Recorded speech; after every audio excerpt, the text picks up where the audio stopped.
Mari kita bersama mempersiapkan hati dan pikiran kita untuk mendengarkan firman Tuhan. Mari kita berdoa. Kami tahu ya Tuhan bahwa kami tidak dapat hidup tanpa Engkau. Oleh karena itu Tuhan, pada saat ini Tuhan, kami tahu kami membutuhkan firman-Mu. Untuk kami jadikan pegangan di dalam kehidupan kami, untuk kami jadikan pedoman Tuhan. Kemana saja kami melangkah, kami ingin Tuhan untuk hidup kami diperbaharui. Saat ini Tuhan, biarlah Tuhan Roh Kudus hadir di tengah-tengah kami untuk menuntun kami agar kami bisa paham dan melakukannya di dalam kehidupan kami. Pakailah hamba-Mu dengan segala keterbatasannya Tuhan, agar bisa berkata-kata sesuai dengan kehendak Tuhan saja. Kami siap untuk mendengarkan firman-Mu. Hanya di dalam nama Tuhan Yesus Kristus kami berdoa. Amin.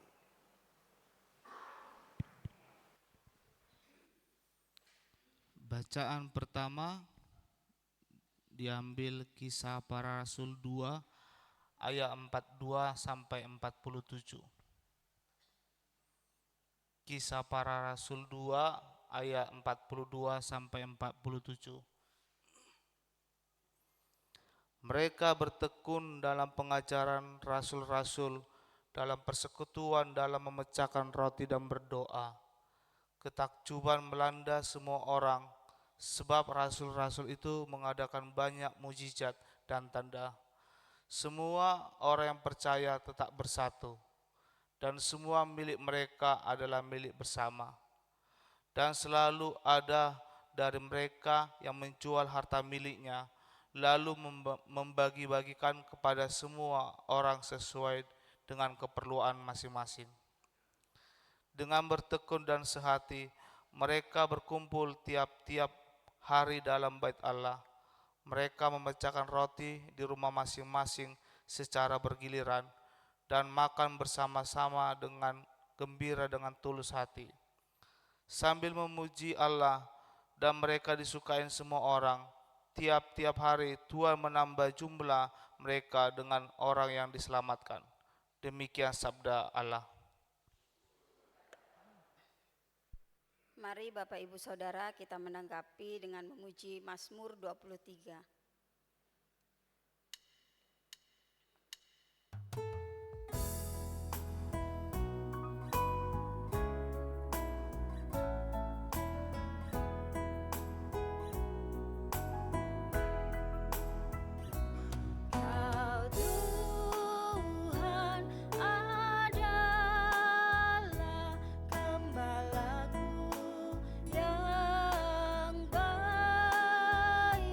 Ku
Bacaan kedua diambil dari 1 Petrus 2 ayat 19 sampai 25.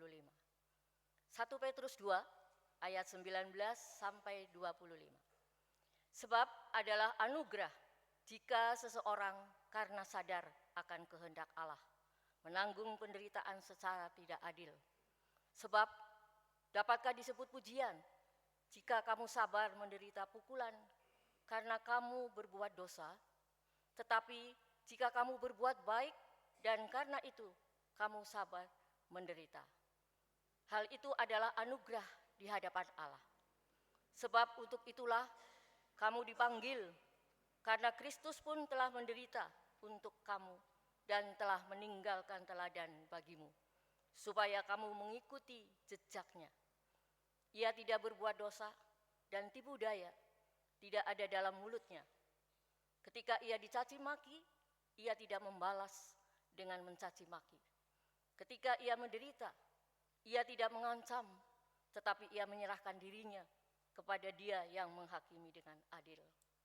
Ia sendiri telah memikul dosa kita di dalam tubuhnya di kayu salib, supaya kita yang telah mati terhadap dosa hidup untuk kebenaran.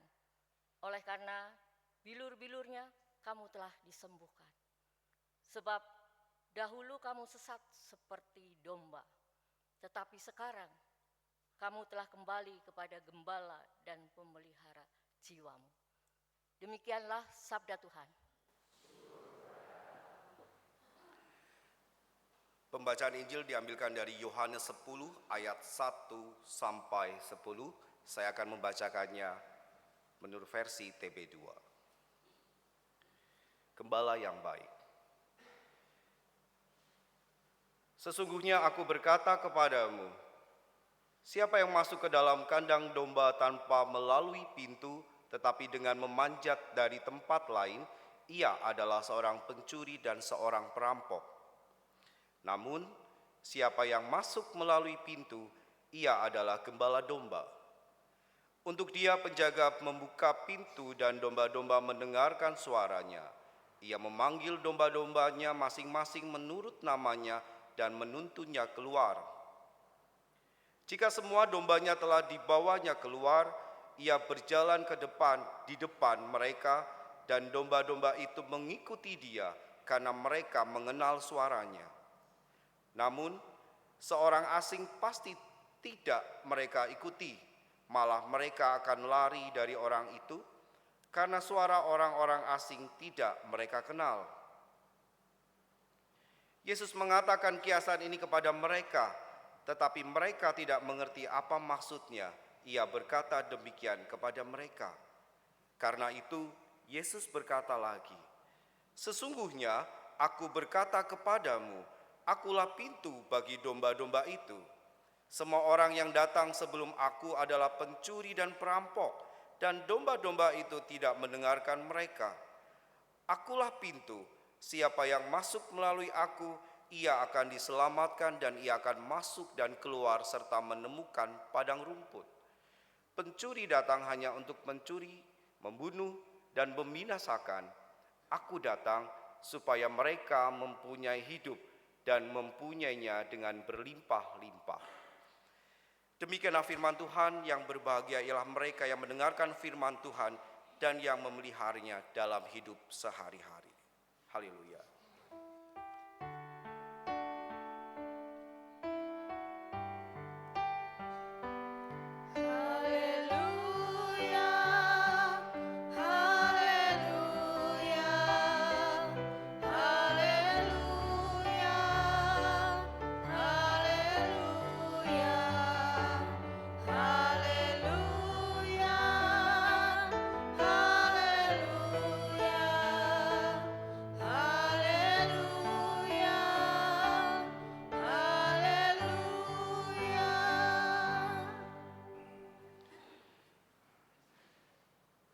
Apa yang pertama kali kita bayangkan ketika mendengar kata hidup berkelimpahan? Apa Bapak Ibu? Punya banyak duit, gitu ya? Terus punya banyak makanan gitu, bisa nggak? Bisa ya, apalagi rumah mewah. Terus ketika kita buka ambil ATM gitu ya, kita lihat saldonya masih banyak gitu ya. Atau apa? Karir yang cemerlang, bisa ya. Kesehatan sempurna bisa? Bisa.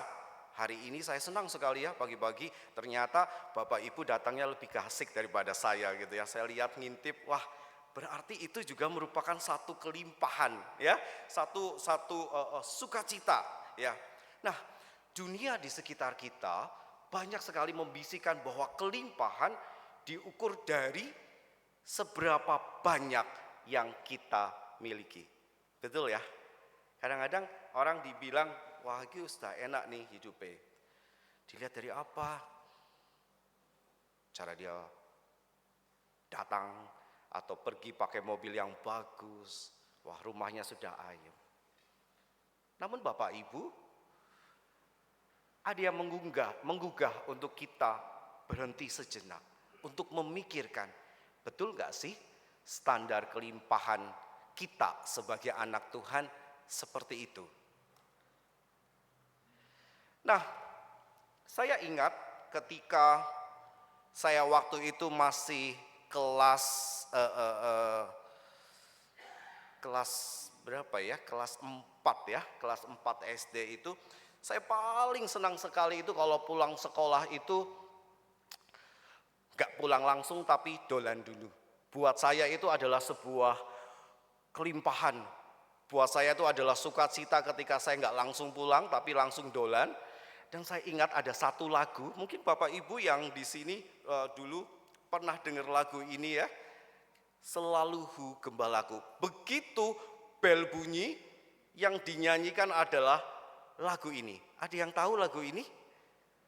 Coba ya, saya minta untuk organis untuk mengiringi lagu ini. Selalu Hu Gembalaku.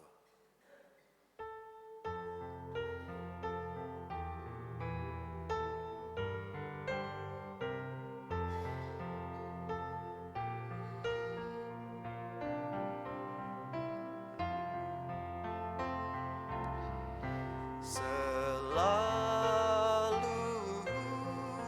gembalaku,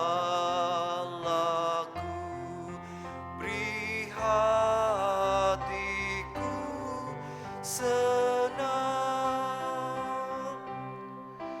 di padang hijau di tepi telaga air tenang, diberinya jiwaku segar dan karena namanya ditunjukkannya jalanku yang lurus dan bakar.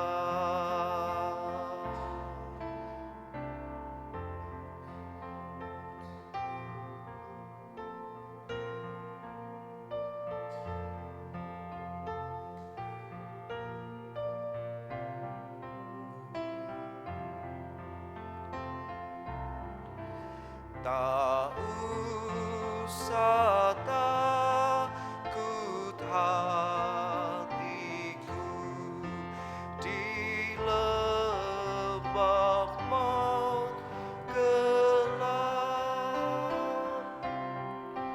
ku turut saja tongkatnya penghiburan tetap.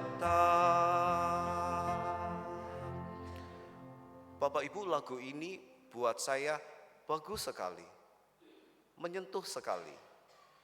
Bahkan ketika tahun 2010 saya sakit, bait ketiga ini menguatkan saya. Oh, tak usah takut hatiku di lembah maut gelap, ku turut saja tongkatnya penghiburan tetap. Tapi lagu ini terngiang-ngiang ketika saya sekolah itu, begitu bel bunyi, lagu ini dinyanyikan. Kalau anak sekarang saya nggak ngerti ya, walaupun saya di sekolah ya langsung bilang, selamat siang Bu Guru gitu ya, langsung lari ngibrit gitu ya bahasa Jawanya, langsung dolan. Buat saya, buat anak-anak sosial saya saat itu, ini merupakan sebuah sukacita yang besar, kelimpahan yang luar biasa. Masing-masing dari kita pasti punya pemikiran, apa sih itu sebuah kelimpahan?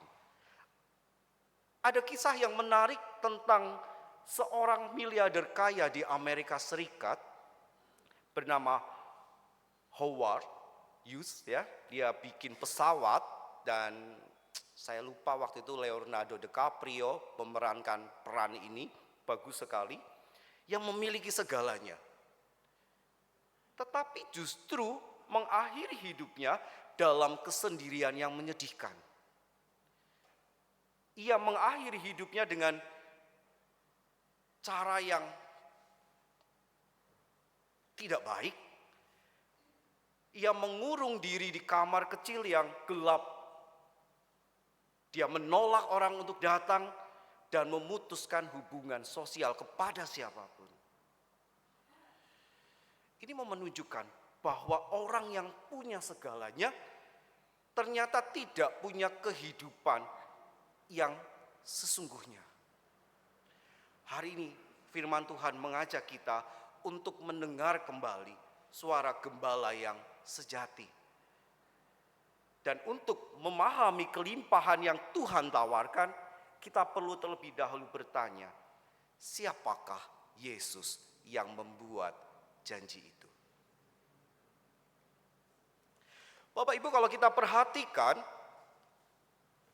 di Injil Yohanes ada 7 kata-kata Yesus yang mengatakan bahwa Yesus mengatakan akulah. Ada 7 Bapak Ibu. Yang pertama adalah Yesus mengatakan bahwa Yesus akulah roti hidup. Itu ada di Yohanes 6 ayat 36. Kemudian Yesus mengatakan bahwa akulah terang dunia. Yesus mengatakan akulah pintu. Yesus mengatakan akulah gembala yang baik. Yesus mengatakan akulah kebangkitan dan hidup. Yesus mengatakan akulah jalan kebenaran dan hidup. Dan yang terakhir Yesus mengatakan akulah pokok anggur yang benar. Bapak Ibu nanti boleh baca ya Yohanes 10 ini ya. Injil Yohanes ya, bahwa Yesus mengatakan kata akulah sebanyak 7 kali. Ini bukan sebuah kebetulan. Yesus seolah sedang berkata Bapak Ibu, bahwa apapun yang engkau cari, makanan, jiwa, terang dalam kegelapan, keamanan, kasih, gembala, kemenangan atas maut, arah hidup dan hidup yang bermakna, semuanya ada di dalam aku. Dan ini adalah fondasi yang sangat kuat dalam hidup yang berkelimpahan yang akan kita renungkan bersama. Dan Bapak Ibu, kalau kita lihat bahasa aslinya, Yesus akan mendahulunya dengan kata amin, amin. Tapi untuk terjemahan sekarang tidak ada. Dalam bahasa aslinya ada kata amin. Nah, apa arti amin itu? Yesus mengatakan bahwa amin adalah sungguh-sungguh, sebenar-benarnya dan pasti benar. Padahal ya kalau kita ke gereja, mungkin di sini tidak ya gitu ya, atau kita sekolah, yang ditunggu ketika pendeta khotbah adalah amin gitu ya. Tetapi ini mau menunjukkan sebenarnya gitu ya. Dulu saya juga pernah gitu sih, pendeta ini kok orang amin-amin gitu ya. Tapi ini mau menunjukkan bahwa sebenarnya ada sesuatu yang hendak ia katakan, bahwa ketika Yesus mengatakan akulah, Yesus mau ngomong bahwa yang Yesus sampaikan adalah sesuatu yang pasti, sesuatu yang sungguh-sungguh, sesuatu yang benar. Dan ini bukan sebuah harapan saja, tetapi adalah kebenaran-kebenaran yang sesungguh-sungguhnya dan pasti benar dari bulsang kebenaran itu sendiri. Pada perenungan kita, hari ini saya menemukan ada 3 hal yang menjadikan kita pemikiran pokok utama dari khotbah ini adalah yang pertama, pemeliharaan dalam kasih Sang Gembala. Pemeliharaan dalam kasih Sang Gembala. Bapak Ibu bayangkan ketika anak kecil tersesat di pasar atau di mall, di tengah keributan, suara-suara asing dan wajah-wajah yang tidak dikenal. Siapa yang dia cari? Siapa yang dibutuhkan? Suara mamahnya, suara orang tuanya. Kalau mamahnya sudah teriak-teriak, wah berarti itu suaranya di sana, ya. Apa yang dilakukan anak kecil ketika dia tersesat? Ketika mendengar suara mamahnya, akan menghampiri, ya, akan datang gitu ya. Akan datang langsung mungkin memeluk gitu ya. Hanya satu suara yang cukup membuat seluruh tubuhnya menjadi rileks, tidak nangis lagi. Dan air matanya pasti berhenti, yaitu suara mamahnya. Dalam Yohanes 10, itulah gambaran yang Yesus lukiskan. Di tengah dunia yang suara-suaranya bersaing mendapatkan perhatian kita, suara apa? Ambisi, suara ketakutan, suara perbandingan sosial, suara media sosial yang tidak pernah berhenti. Yesus hadir sebagai gembala yang suaranya dikenal oleh domba-dombanya, dan mendengar suara itu sendiri sudah merupakan sebuah pemeliharaan yang tiada tara. Tadi Mazmur 23 itu kita daraskan dan sering banget kita nyanyikan ya, kita hafal gitu ya, Mazmur 23 ini. Tuhan adalah gembalaku, takkan kekurangan aku. Ia membaringkan aku di padang rumput yang berumput hijau. Ia membimbing aku ke air yang tenang. Daud mengatakan bahwa tidak kekurangan aku.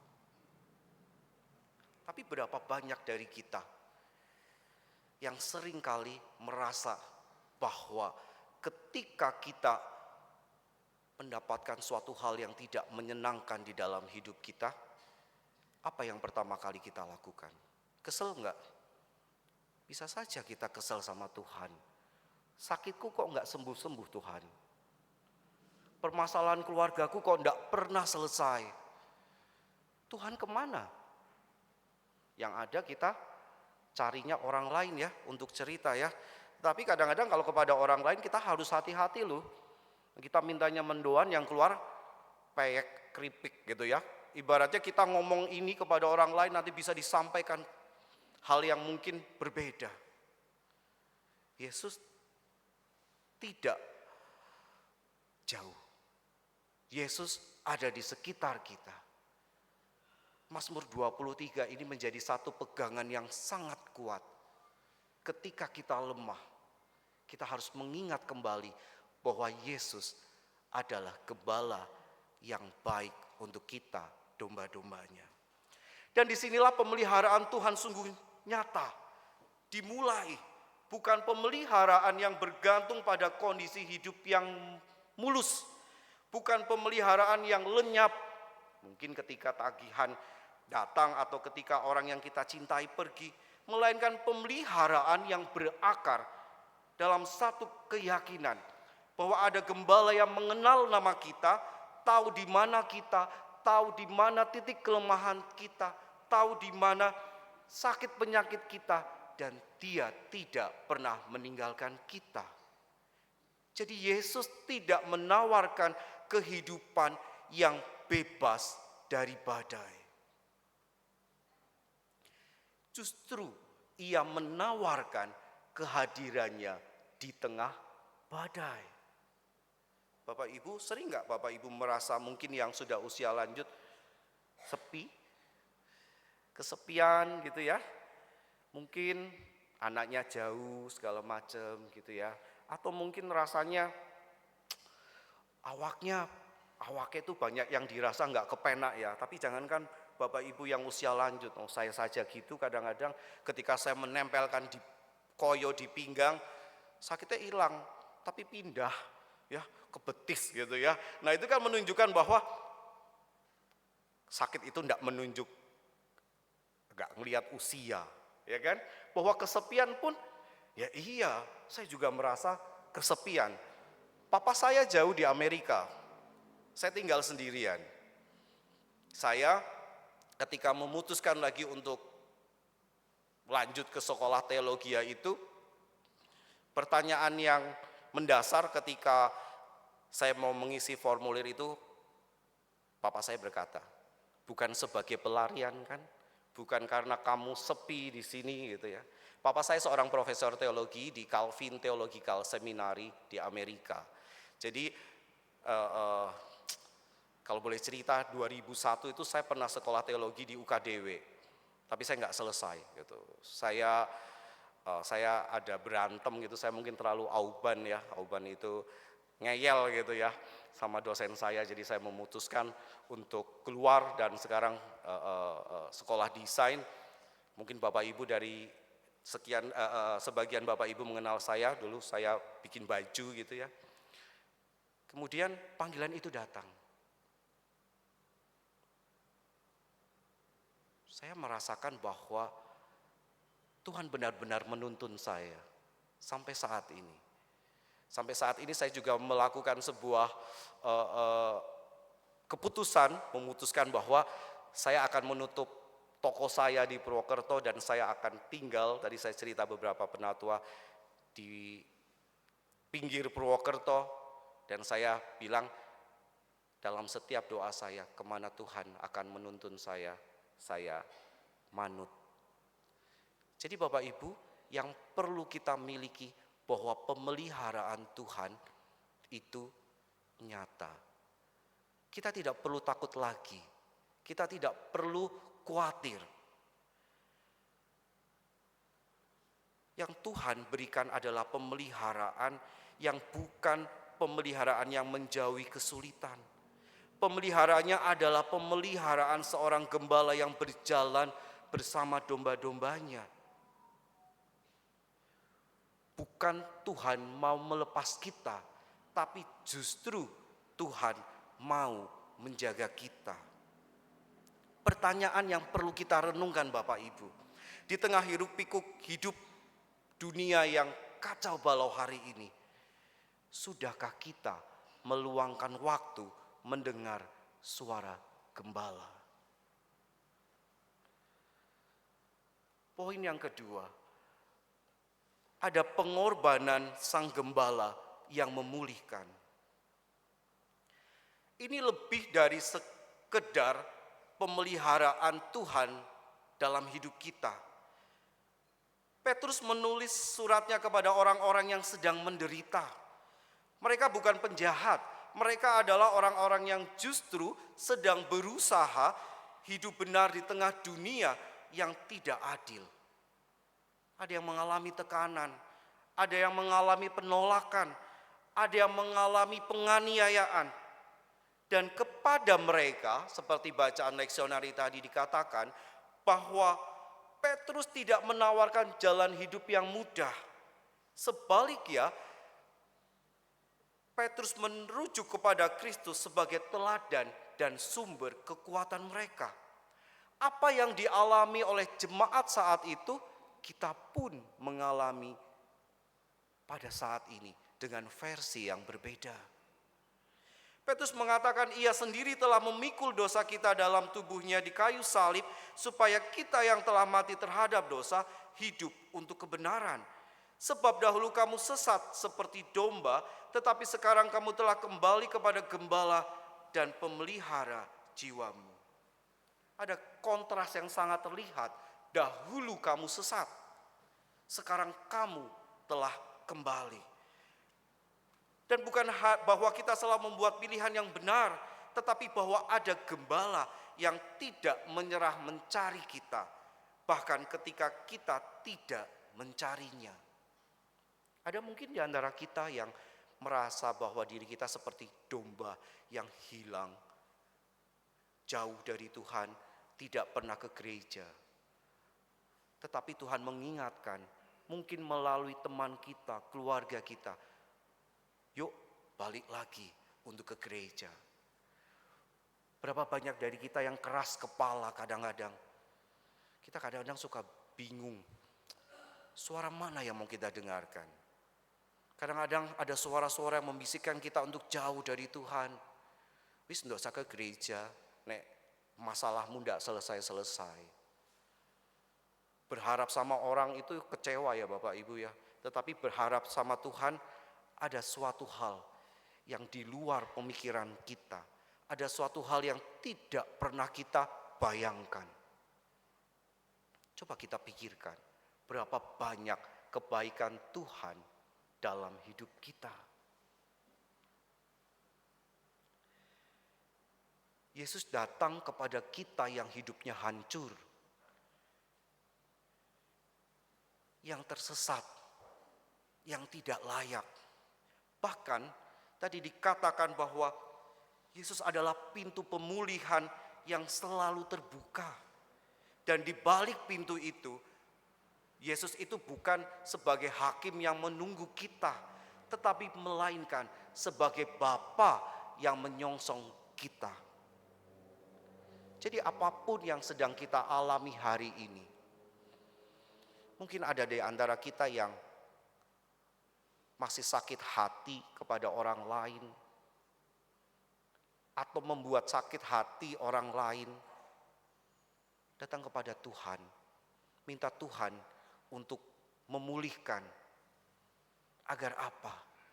Agar kita bisa menikmati kelimpahan yang datang dari Tuhan. Prinsip mengasihi Bapak Ibu, bagaimana kita bisa mengasihi Tuhan kalau kita tidak bisa mengasihi diri sendiri? Bagaimana kita bisa mengasihi diri sendiri kalau kita tidak bisa mengasihi orang lain? Jadi saat ini, ketika kita berontak pada diri kita, ketika kita merasa tekanan hidup begitu berat, datanglah kepada Sang Gembala yang bisa memulihkan segala pergumulan kita.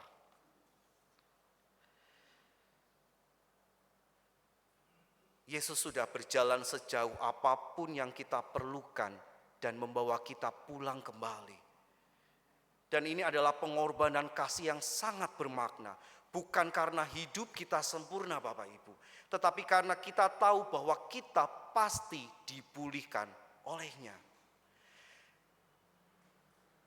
Yang ketiga Bapak Ibu, kelimpahan dalam komunitas yang saling merawat. Saya kemarin minta kepada pendeta Festi, mbok kirimin aku foto-foto kegiatan di gereja. Ada yang fotonya di sini? Ada ya? Wah, semua senyum ya. Dari anak kecil sampai usia lanjut itu seneng. Kelimpahan dalam komunitas yang saling merawat. Foto ini tentu saja pas ada acara ya, dari terjalin dalam sebuah komunitas. Dan saya suka sekali bahwa semua di sini senyum, nggak ada yang merengut gitu ya. Dan ini menunjukkan bahwa kalau kita berada di sebuah komunitas, seneng apa enggak? Seneng. Kalau ada komisi usia lanjut bikin acara, seneng nggak? Seneng. Paduan suara juga tadi latihan, wah terakhir saya dengar tuh seneng gitu ya. Ada sukacita ya. Tapi Bapak Ibu, ada satu dimensi kelimpahan yang seringkali kita lupakan. Bahwa kelimpahan dalam Kristus itu tidak dirancang untuk dinikmati sendiri. Kelimpahannya harus mengalir melalui kita kepada orang lain. Dan ketika kita hidup dalam sebuah komunitas yang saling merawat, kelimpahan itu akan berlipat ganda. Bapak Ibu, saya suka sekali kalau panen pohon pisang dan sebelahnya itu apa? Melinjo yang masih warna kuning ya. Kelihatan ya gambarnya ya. Ini ada di kebun saya. Saya itu ada tanah yang ternyata waktu saya beli itu ditumbuhi berbagai macam tanaman. ada pohon pete, ya, ada melinjo, pisang Bapak Ibu, pisangnya itu terus gitu ya. Saya ke sini ada, saya ke sana ada. Saya bilang waktu itu suatu hari sama mas-mas yang bantu, ini seminggu lagi mateng. Begitu saya ke sana, seminggu kemudian pisangnya hilang. Begitu, sama seperti nangka, nangkanya banyak. Saya nggak suka nangka gitu ya, tapi saya suka tanaman gitu ya. Itu 2000 meter persegi kebunnya. Jadi cukup besar, saya memang sengaja membangun sebuah tempat tinggal mirip villa kecil. Jadi ketika saya buka, saya bisa lihat Gunung Slamet, ya sementara belum dibangun oleh tetangga gitu ya, saya masih bisa lihat Gunung Slamet. Tapi yang saya suka adalah banyak tanamannya. Saya baru pernah tahu tanaman kemiri, ya, terus kapulaga, yang paling banyak itu pisang, benar-benar pisang, gitu ya. Pohon nangka juga gitu. Saya bilang 3 hari lagi nih mateng, hilang. Waduh, sampai saya menyiapkan khotbah minggu kemarin, saya bilang, oh iya ya. Ternyata nggak boleh saya nikmatin sendiri gitu ya. Saya bersyukur bahwa ada orang yang kepengen pisang gitu ya. Walaupun sebenarnya Bapak Ibu beli itu bisa ya, saya juga beli bisa. Tapi saya senang ketika melihat pisangnya, wah gitu ya. Saya di sana tuh dipanggil oleh orang sekitar itu babah cilik, karena papi saya dipanggilnya babaeh gitu ya. Jadi kalau ke sana kayak babaeh teka gitu ya. Terus orang bilang, ada kelapa enggak gitu. Terus ada kelapa gitu. Kelapa yang pink itu loh, yang warnanya kelapa muda tapi ada pinknya, katanya bagus buat obat ya. Nah ketika ke sana gitu, ada orang naik sepeda, bah arep tuku kelapa gitu. Saya bilang, harganya berapa ya, saya nggak ngerti gitu ya. Terus saya bilang, anak pira gitu, 20 bah. Nah, terus aku diweh pira gitu, saya kasih berapa? Pitu 5, aja pitu 5 lah, 100, padahal saya nggak ngerti harga gitu ya. Terus akhirnya dia ngasih 75 sih gitu. Terus papi saya bilang, iya ya, ternyata bisa dijual juga ya. Saya bilang, iya ya, lumayan lah buat beli mendoan, saya bilang gitu.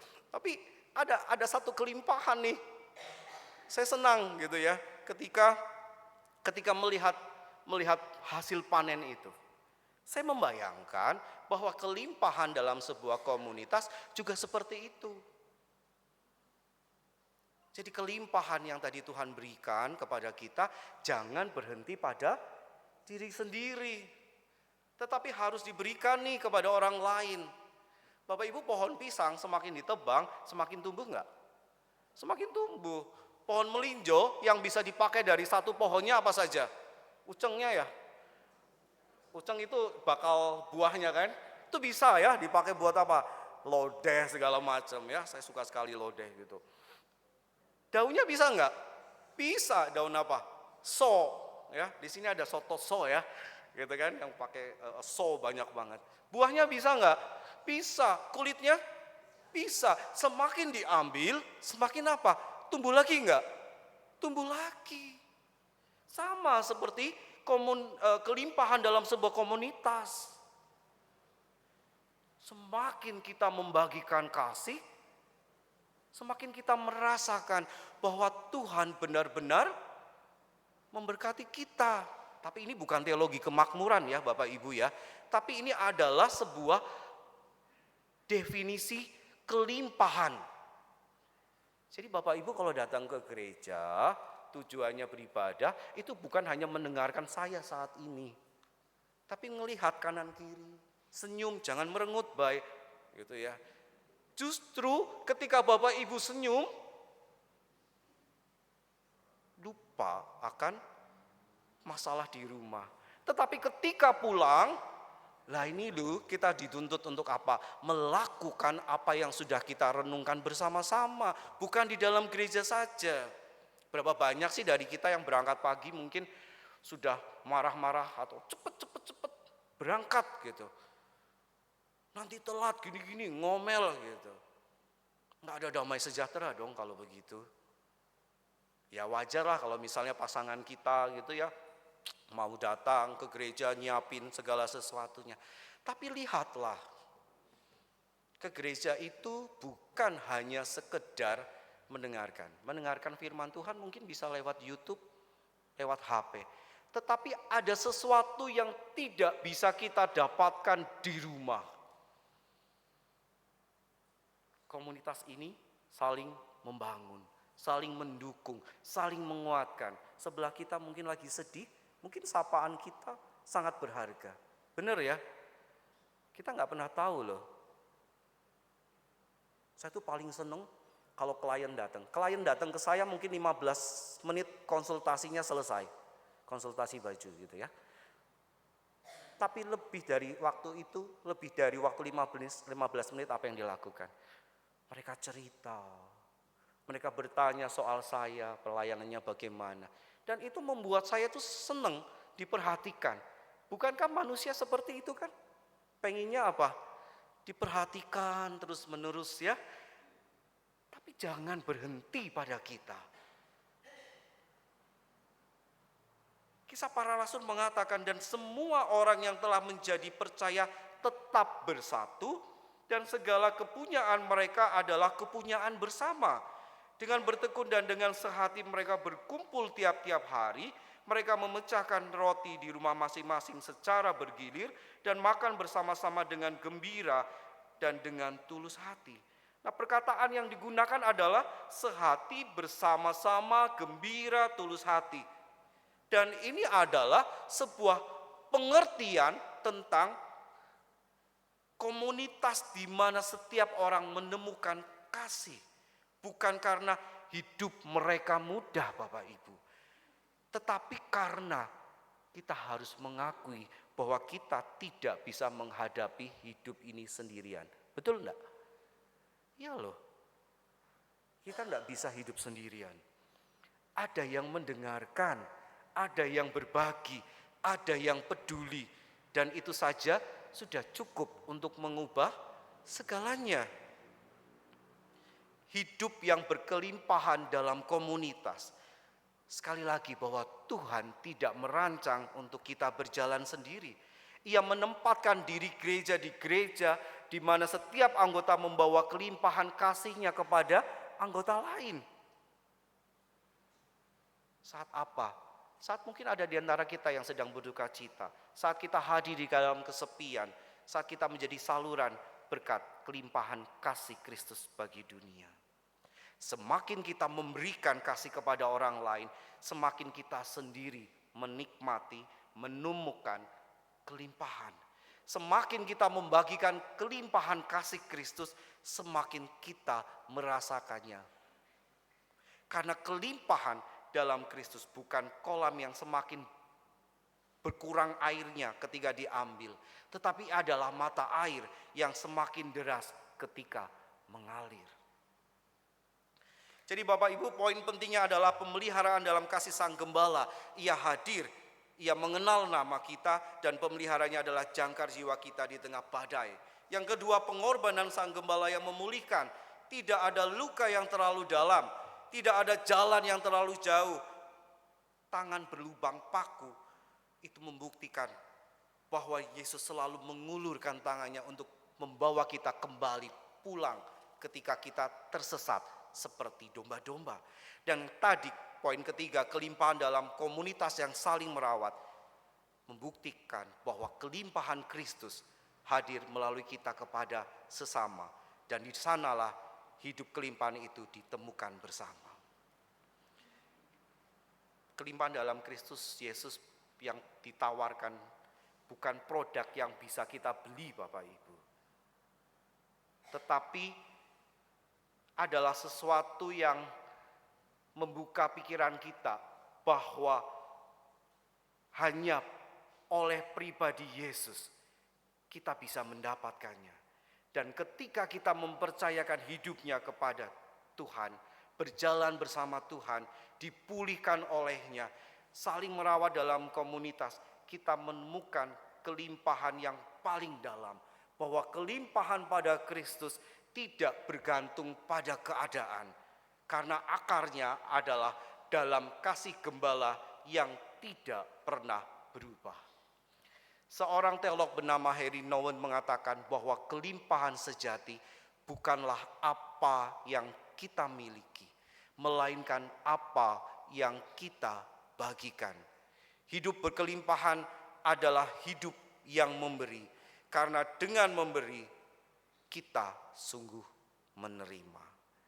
Semoga ini makin memperkuat kepada kita bahwa kelimpahan hanya bisa didapatkan oleh Yesus. Tuhan memberkati kita. Saat hening untuk kita.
Saya persilakan kepada paduan suara haleluya untuk pelayanan pujian. Dipersilakan.